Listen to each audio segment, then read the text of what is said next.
in a nation's, or the existence of the nation 50 years would be important to any country, in the same way that when we were 25, we celebrated really big. I can remember as a child those celebrations and the festival songs that came with that.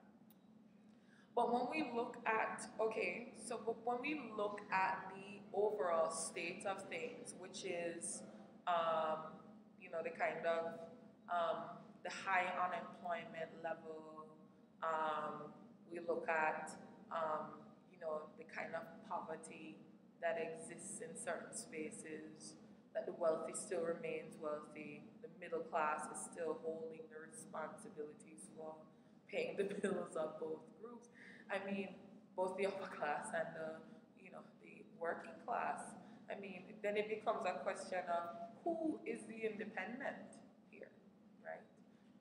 And so, in many ways, I am concerned about where we are as a country. I mean, we have gained significant attention, of course, during our 50 years on the global stage for our music, for our sportsmanship and other aspects of of our food, and other aspects of our culture. After we also have a bobsled team, tropical island that has a winter sport team that's like crazy. I've had a movie made about that, and all of these things in the leisure sphere are great.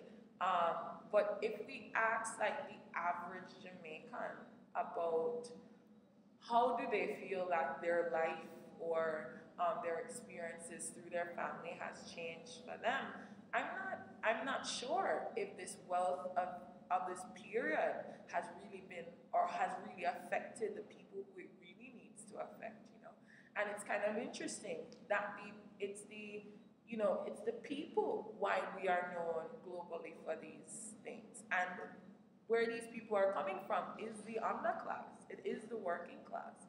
And yet still the working class in many ways, is still, suffering. I mean, we were one of the first countries in this side of the hemisphere, for example, to have electricity and running water before many places in the US.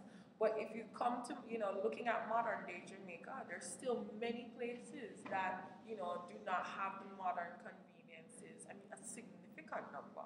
And we're not even just talking about homes. We're also talking about some schools that do not have the modern day conveniences of the bathroom. I mean, how is that possible that in that 50 years after we've broken our colonial ties, that we're still in this place? And that there's a question I think that we have to ask.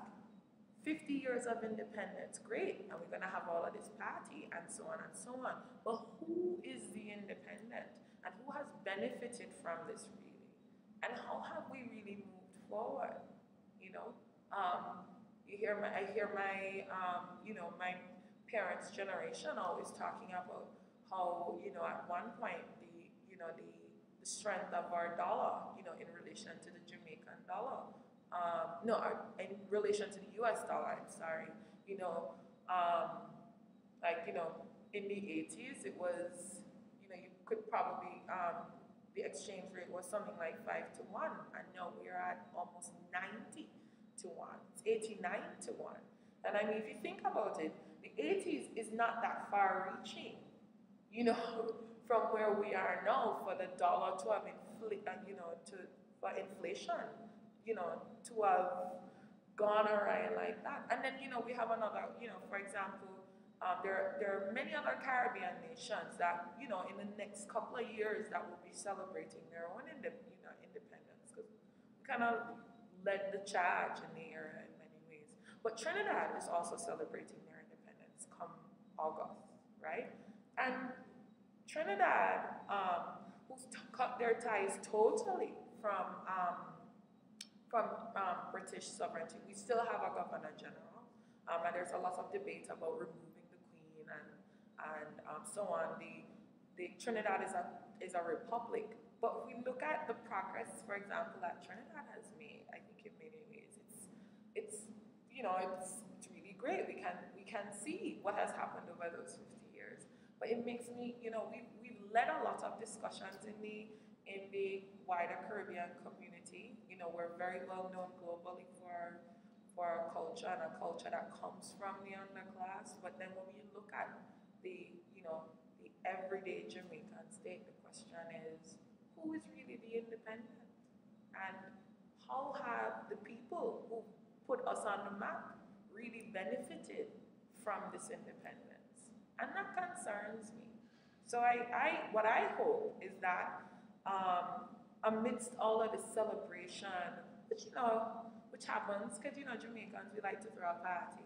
But I'm hoping that after the partying or amidst the partying, that we will stop for a moment and really think about, okay, this is where we are. Where do we want to be? Because that is a question that needs to be asked. And did we ask that question in the initial? Where do we want to be? So it's a question that needs